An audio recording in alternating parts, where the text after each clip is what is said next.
All right. Hey, Sawyer and Meg.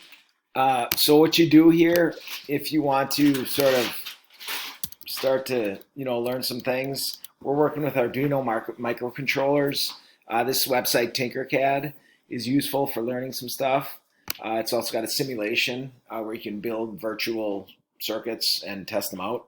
So anyway, you go to tinkercad.com here, and once you're there, it's going to take me to my site, I think. But anyway, you have to log in and get an account.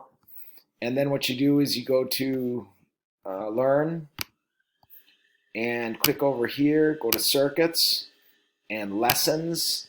And if you could go ahead and introducing the breadboard, go through that lesson as well as Ohm's Law, that would be great. Get you a little bit of a head start. And then you'll be ready to go next week when we give you the kit and get you going on the real deal. Okay, thanks. Bye.